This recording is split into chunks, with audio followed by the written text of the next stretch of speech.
The following program is the work of broadcast students from the British Columbia Institute of Technology. BCIT magazine features news stories from around the Lower Mainland over the past week. Responsibility for the content of the show rests completely with the students and their BCIT instructors.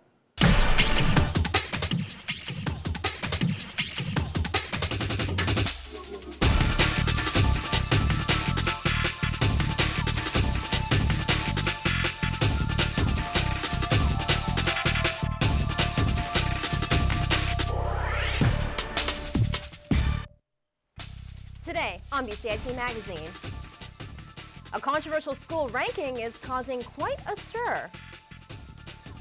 And it was close, but Christy Clark can now finally sit in the BC legislature.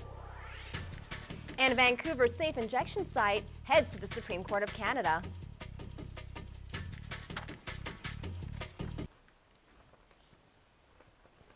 Hello and welcome to BCIT Magazine. I'm Mitch Pollock. And I'm Nagar Moshahedi. Well, it was tight, but Premier Christy Clark finally has her seat in the BC legislature. She defeated her NDP by-election opponent David Eby in the riding of Vancouver Point Grey earlier this week. Reporter Megan Turcotto was with the Clark campaign and joins us live with more. Megan. That's right, Mitch. It was a long, intense night at Christy Clark headquarters on Wednesday. But the lead went back and forth, but in the end, the Premier took it, and after she won, she spoke to her supporters.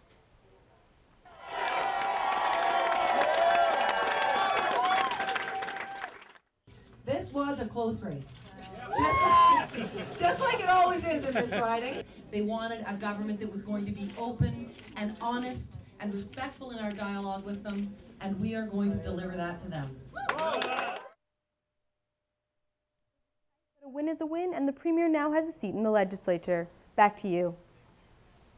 Thanks, Megan. Now, for his part, David Eby says he's not ruling out another run at politics.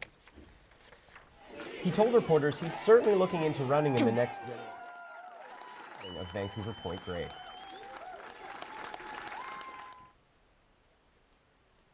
The Fraser Institute's controversial annual report evaluating BC school performance is causing quite the stir among educators. Some argue the rankings favor private schools, while the think tank says it provides a valuable insight for parents looking to make the right choice for their kids. Martin McMahon has a story. The Fraser Institute, a right-leaning think tank, has released its annual report card on schools. The report card provides an easy-to-use, easy-to-find summary of how the school's doing academically. As I say, we have a number of different indicators of that, including how the kids did on exam marks, what the failure rates on those exam marks were, and so on. And all those indicators are brought together in what we call the overall rating out of 10. But the report is not without controversy. Some educators say the report has little value. I think you'll find that most educators, overwhelmingly in the province, from trustees, principals, superintendents, teachers, have no respect for the conclusions of the Fraser Institute. So it's sort of becoming, I think, a bit like a flat earth society in terms of educational judgments. But Blakey says it's about the numbers. The point of it is this an accurate measure of how individual schools are doing, public and private, or isn't it? And if Mr. Blakey believes it isn't, then he should tell me which of the numbers in this book are wrong. In 13 years, he's never done that. But the principal of the top-ranked school, York House, says the report only tells part of the story. We don't put a lot of stock in it. We don't think it's what truly makes a good school. Based on what it's measuring, if we didn't do well, there would be a problem. I think you have to stop and consider what kids get from a school. With York House once again getting a perfect 10 from the Fraser Institute, they'll be pretty happy at this school.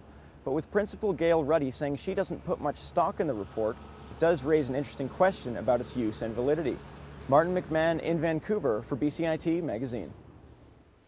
In other news, the Vancouver Police Department is celebrating its 125th anniversary this year, and to mark that special milestone, they turned to tradition. Reporter Matthew J. Vandeventer was at a special ceremony commemorating the anniversary, and he has this report. The Vancouver Police Department Pipe Band opens the celebrations on May 10th which marks the 125th anniversary of the VPD. A couple hundred men and women attend the commemorative parade at Seaforth Armory in Vancouver. Premier Christy Clark, Vancouver Mayor Gregor Robertson, and Chief Constable Jim Chu were all in attendance to sign a proclamation to honor the VPD's 125 years of service. For our 125, it's nice to have a medal, and every person in the Vancouver Police Department, civilian and sworn, is getting one of these medals. I know they're going to cherish it as much as I will. 125 years may not seem like a long time, but the VPD has some notable achievements. It all started in 1886 with a couple of men looking after City Hall. In 1912, the VPD was the first city in Canada and the third in the world to hire a female officer. And now the department has grown to more than 1,700 civilian and sworn members. But what does the future have in store? We want to make Vancouver Canada's safest major city, and so that's very important for us to keep coming up with new strategies to drive down property crime, to drive down violent crime in the city. We're all committed to doing that. The simple but formal ceremony truly honored the commitment and tradition of the Vancouver Police Department. Matthew Vanventer in Vancouver for BCIT Magazine.